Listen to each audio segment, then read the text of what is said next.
Good morning and welcome to the Morning Scoop for Wednesday, December 22nd. This is your daily Buckeye fix. I'm Tom Orr. The Rose Bowl game against Utah in just 10 days, the game against Michigan in 340 days. All week long on the Buckeye Weekly podcast, Tony Gerdeman and I are doing listener question shows. Tony put out a call for questions, and man, you guys had some questions. We got, in fact, so many that we're going to be doing Buckeye Weekly shows all week on those questions, but we had so many, we figured, well, we'll do a Morning Scoop episode too and answer some there as well, because we literally don't have time before Christmas to answer all of these questions. So if you enjoy this show, you can also make sure you check out the Buckeye Weekly podcast. Wherever you get this one, just search Buckeye Weekly to find that. I guess, Tony, first of all, thanks for joining me. Thank you for inviting me to be on your show. It is a thrill to do a podcast with you, sir. Before we get to those questions, a couple pieces of news I wanted to talk about.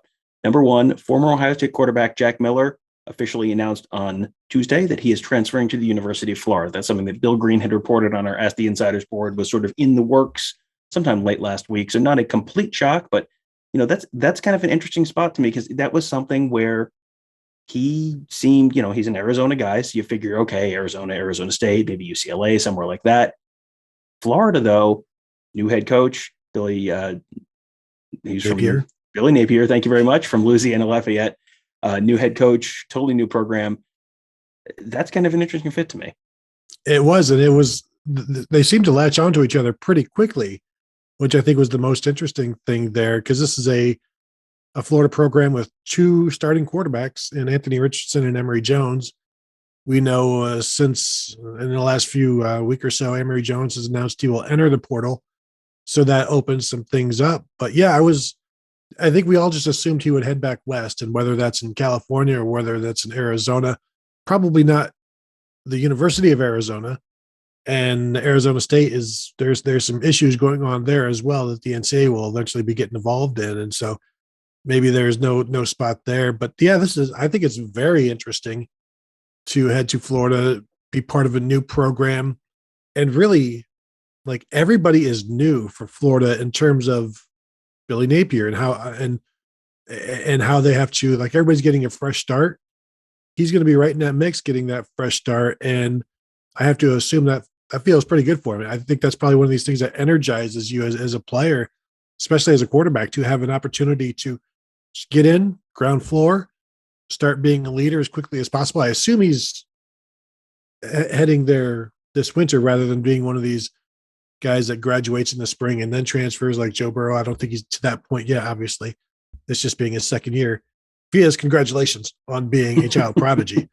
But he's going to have a really good opportunity to start. And you just wonder, at this point, it's probably dependent upon which kind of offense Billy Napier is going to run there. And we know he has had quarterbacks who can run.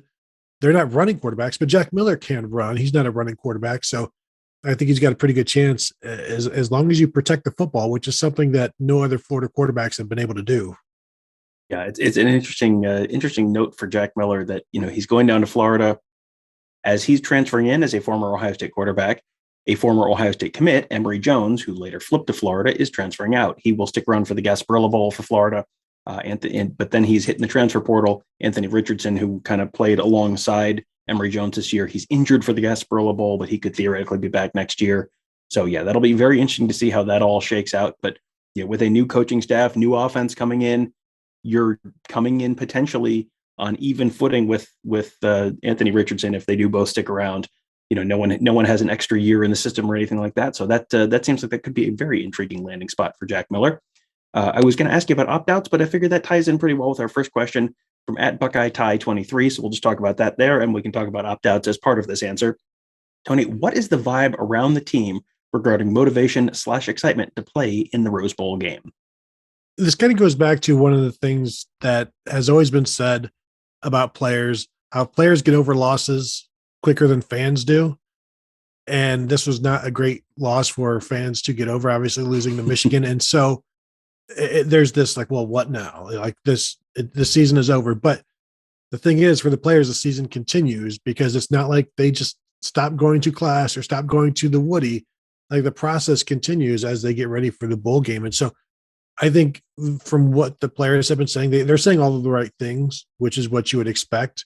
They obviously have pride. Ryan Day said that a week or so ago. That's all of these guys have pride in themselves and pride in the program, and they don't want to see the program go through that again and be put on display like that again. So they're saying the right things, but as we know, talk is relatively cheap right now, and you have to put up and prove those words. And in terms of the opt outs, like really nobody has announced anything. And the last time a Buckeye announced was Denzel Ward. He did it on December 29th. If that gives us any kind of time frame, you wonder at this point, Ryan Day doesn't like to give any hints as to what kind of team he's going to be taking into any game. So at this point, why would anybody announce their opt-outs right now anyway? Like, is there some strategic, I almost said strategery, Tom. Is there some strategy there?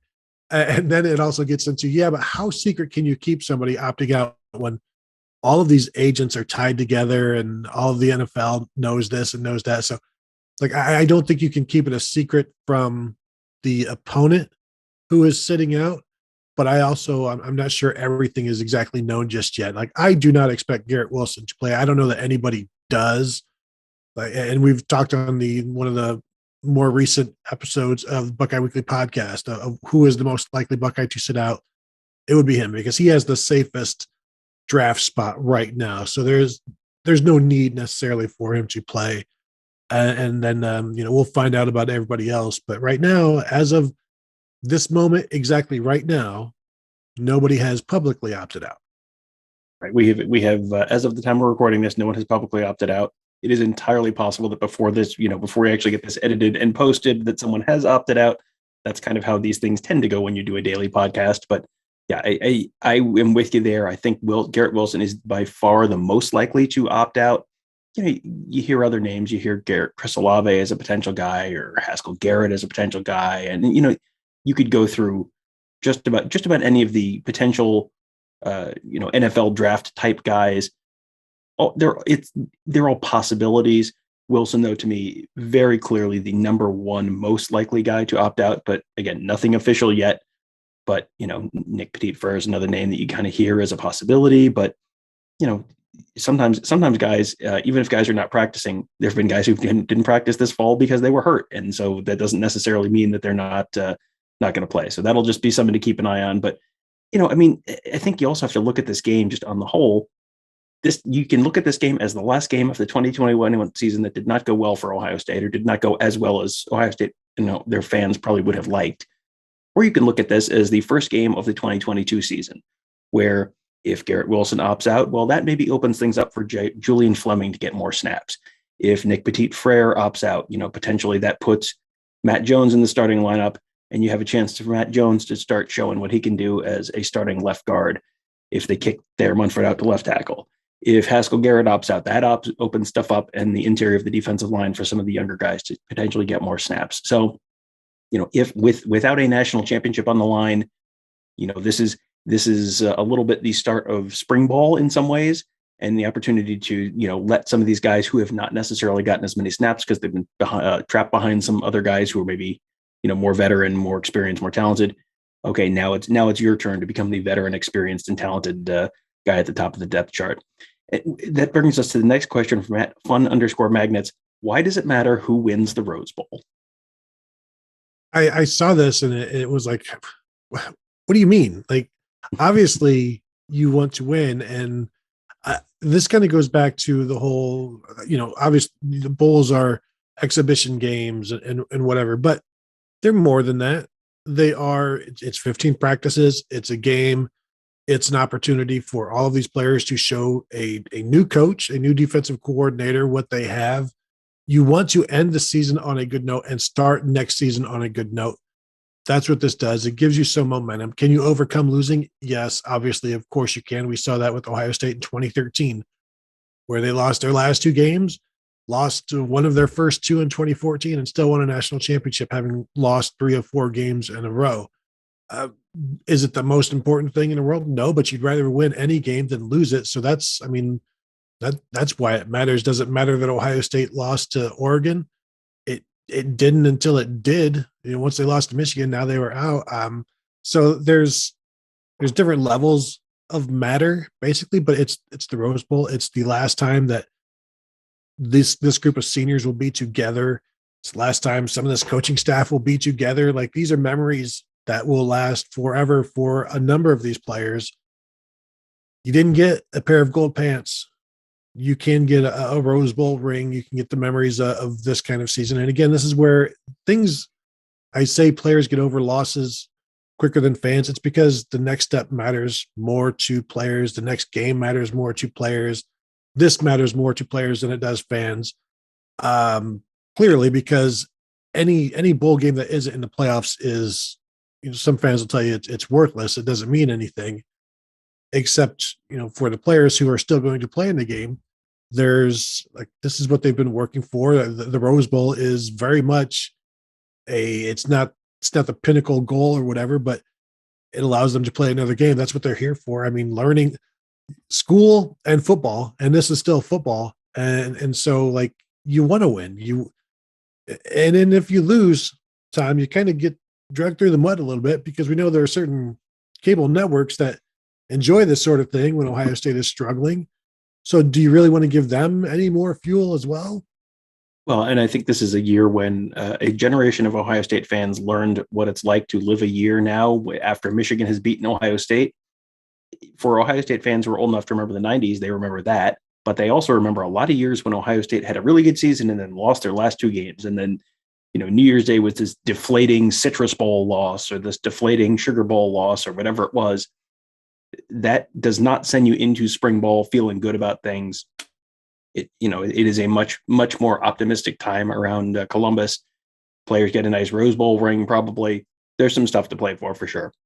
Next one from @VW Chad W. How much of a rebuilding year will it be for the wide receiver room after losing all three guys, losing Chris Olave and Garrett Wilson? But you're breaking some news there, Tom, saying losing all three guys. You about scared half the Ohio State fan base out there. It feels kind of crazy to say that. I don't think it's going to be much of a rebuilding year, because you're rebuilding with, you've got Jackson Smith-Njigba, third-year guy, Julian Fleming, a third-year guy, and the guys that you're turning to, like Emeka Egbuka, Marvin Harrison, and even Jaden Ballard, this is their second year. You're not asking a freshman to do anything. Oh, and also you've got all of these talented freshmen coming in. Would it shock you if one or two of them doesn't step up the same way a Garrett Wilson or a Jackson Smith-Njigba or Chris Olave did by the end of the season? So losing Chris Olave and Garrett Wilson is big, but they will still have maybe the most talented receiver. Should I not even say maybe, the most talented receiver room in the Big Ten. You're still going to be throwing the ball to Jackson Smith-Njigba, who I think I would keep in the slot. However, Tom, I keep saying that, but we know it's very easy. I don't want to say very easy. It would be, if you keep Emeka Egbuka there, I think you're going to expect big numbers from him there. Wherever you put Jackson Smith-Njigba, you're going to get big numbers there. So is it wiser to put Smith-Njigba outside? That way you're likely to get some big numbers from Emeka Egbuka inside. And then on the other outside spot, you've got Marvin Harrison Jr., you've got Julian Fleming battling that out. And it sure feels like they're going to be okay, especially with CJ Stroud, two good offensive tackles. But you're losing two of the 6, 7 greatest Ohio State receivers of all time. Yeah, maybe not even that many. I mean, it is, in terms of the all-time leaderboards and single seasons, yes, at least the club is at least that big. It might be smaller when you really look at production, just skill. Yeah, Chris Olave feels like someone that I think gets a little bit lost because of the other guys who are there. He feels like someone that 5 years from now, he's going to be a lot more appreciated at Ohio State than he is now. And he is a beloved figure in the Ohio State fan community. So it's not like you'd be like, get rid of that jerk, but it's just, he's going to be someone who I think ages well, in the same way that Terry McLaurin, I think, has aged well in the Ohio State, fan memory. Like there were times when he was like, why is this guy in the field? It's like, now you look at Terry McLaurin, it's like, that's why he was okay. Yes. Last one. From SD Woodyard 76, Tony, the most important question of the day. I feel like I have a very strong opinion on this one. I'll be interested to see if you agree. Would you rather fight one horse-sized duck or 100 duck-sized horses? The time I've thought about this one a lot over the years. I do, as I was thinking about this, it suddenly came to me. I'm imagining this horse-sized duck. And Tom, do you know how revolutionary that would be to water polo? If instead you're riding around on the horses in the pools, drowning those poor horses, you instead were on giant ducks. That would make the game a lot more humane and frankly fun. But for me, I always go, I'm going to go 100 duck-sized horses. I don't believe I would be overwhelmed by something yay big. And it's not like these are not velociraptors. These are not tiny dinosaurs. These are hooved animals with, yes, they can bite. Would it be bad if, say, somebody snipped my Achilles? Yes. But, you go into these things, if you know you're going to be fighting 100 duck-sized horses, you wear the proper protection. Am I wrong? Like, you don't come into one of these fights just like, you know what? Sure, spur of the moment. No. When you're fighting 100 animals, this is something you plan for, you dress for. There's no need for weapons because you can just kick and stomp. And this is getting a little bit out of the realm of comfort as we talk about how we would dispose of these animals, but very much so. Give me the smaller animal all the time over a horse-sized duck that can just put my head in its bill and crush my skull. And, a horse-sized duck, guess what a horse-sized duck can do? Fly. Oh, geez. That's like a dragon. I never understood this question. It's like, what kind of crazy person would suggest a horse-sized duck? And do you know how big some horses are? Like, there are small horses. There's, ponies. There's like big plow horses. You want to tell me you want to fight a flying Clydesdale? Like, no, thank you. Hard pass. This is not a difficult decision at all. So thank you very much, Tony, for joining me. Also not a difficult decision at all. If you enjoyed this show, make sure you check out all of those Buckeye Weekly episodes we'll have coming up this week. We had answered lots of questions about this year's team, next year's team, the future of college football, so much more. Those are going to be coming up. That we had dropped one on Tuesday. We'll have another one Wednesday, another one Thursday, probably Friday. We have, like I said, we got a lot of questions. We're going to do our best to answer them all because we do appreciate you guys asking them, being a part of those shows, and want to make sure we get all of those answered for you. So you can find all those episodes of Buckeye Weekly wherever you get this, on Apple Podcasts, Google Podcasts, SoundCloud, Springer, Spotify. Just search Buckeye Scoop or Buckeye Weekly to find those. We have plenty of other good shows as well. Kevin Noon had him on yesterday's show. He does Big Meat Kickoff. Mark Givler and Bill the Bank Green do Gives in the Bank. Alex Gleitman does Around the Oval. Lots of great shows. So just search Buckeye Scoop and subscribe to all of those. You can also find those on YouTube at youtube.com/Buckeye Scoop. That is a fantastic resource if you like to just throw that on the TV. Hear a lot of people say they just like to throw those shows on the TV while they're making breakfast or whatever. Easy way to just kind of give your brain something fun to do while you're doing the usual mundane morning stuff or whatever. So that is another great place you can find us. And if you are watching us there, we would appreciate you giving us the thumbs up there to just like this video. That will help other folks find these. And it will also, if you hit that bell and subscribe to our channel, you get notified every time we post a new video, so you never miss anything. And we're going to have a bunch of stuff coming up in the next week or so. With just 10 days to go till the Rose Bowl, there's a lot to talk about, a lot of shows coming your way. So subscribe at youtube.com/Buckeye Scoop. That'll do it for today. Thank you guys all for joining us. Have a great day. We'll talk to you tomorrow.